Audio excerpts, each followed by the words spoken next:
Bonjour à toutes et à tous. Dans cette vidéo, je vais vous parler de panning. Donc premièrement, qu'est-ce que le panning? En français, on peut appeler ça l'effet gauche-droite si c'est plus parlant pour vous. En fait, le principe ça va être de faire sortir le son plus fort à gauche ou à droite. Donc dans Audition, il y a deux façons de faire le panning qui dépendent de l'aspect de vos pistes, via les clips directement ou via l'enveloppe panoramique. Donc si vos clips sont propres, c'est-à-dire plus ou moins en un seul morceau, comme ici, isolez la partie voulue en coupant de part et d'autre, puis cliquez sur la barre horizontale bleu clair et déplacez-la vers le haut ou le bas. Plus la barre est vers le haut, plus le son sort à gauche, et plus elle est vers le bas, plus il sort à droite.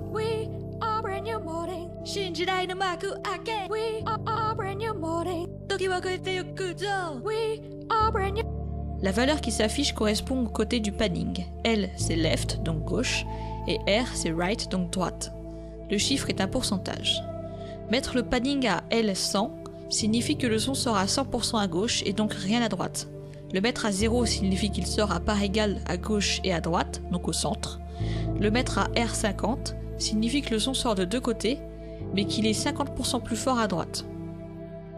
Si vos clips sont charcutés de partout comme ici, manipuler la barre bleue des clips serait une perte de temps, donc on va aller utiliser l'enveloppe panoramique. Donc cliquez sur le petit triangle blanc, puis sur afficher les enveloppes et cochez panoramique. Vous retrouvez la même barre bleue, mais celle-ci n'est pas affectée par l'état des clips de la piste. Sur cette barre, on va mettre des points clés qui vont isoler la partie que l'on souhaite, et après on règle le panning comme pour la première méthode. Dans ma manière de mixer, j'utilise le panning pour deux situations. La première, c'est les effets stylistiques d'une chanson, comme pour les passages en duo de Mukidashi des Mukiate des Morning Musume. Donc pour ce genre d'effet, il suffit de jouer avec la barre bleue et d'expérimenter, comme ici.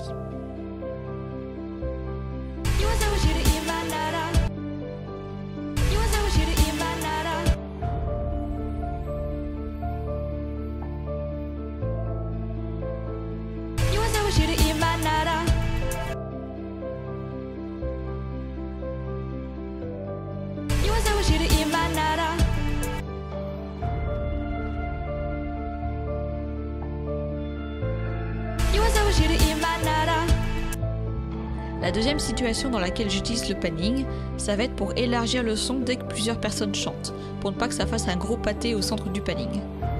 Donc pour passer de ça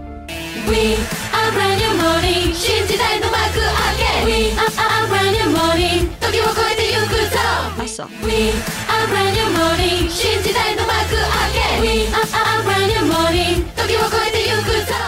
Représentez-vous le panning comme l'horizon avec un soleil couchant. Le soleil couchant est le centre, donc point 0, avec de chaque côté les extrémités gauche et droite. Et donc, pour faire le panning de plusieurs personnes, on va les placer de part et d'autre du centre sur des échelons de 10%. Il faut toujours qu'une personne ait quelqu'un sur l'échelon opposé pour lui faire face, sinon le son sera déséquilibré d'un côté. Par exemple, si c'est un duo, je vais mettre la personne A à 10% à gauche et la personne B à 10% à droite. Si j'ai 4 personnes, je mets C et D sur l'échelon 20 de chaque côté, etc. Si le nombre de personnes est impair, j'en laisse une au centre. Si c'est un hall et qu'il y a beaucoup de personnes, selon la chanson, je m'arrête aux échelons 40 ou 50, parce qu'après je trouve que ça fait trop large. Donc si je suis arrivé à 40 et qu'il me reste des personnes, je repars de 0 et je mets plusieurs personnes sur les mêmes échelons, comme ici. Maintenant, en pratique, dans le logiciel, c'est pas évident d'arriver à obtenir des valeurs précises comme 10, 20, 30 piles. Donc, pour vous faciliter la tâche, maintenez la touche CTRL quand vous déplacez la barre de panning et ne vous acharnez pas à obtenir des chiffres ronds, on n'est pas à 2% près.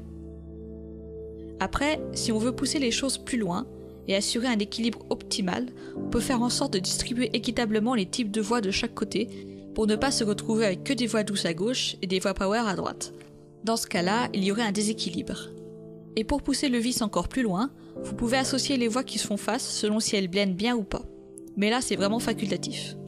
J'espère que cette vidéo a été claire et je vous dis à la prochaine.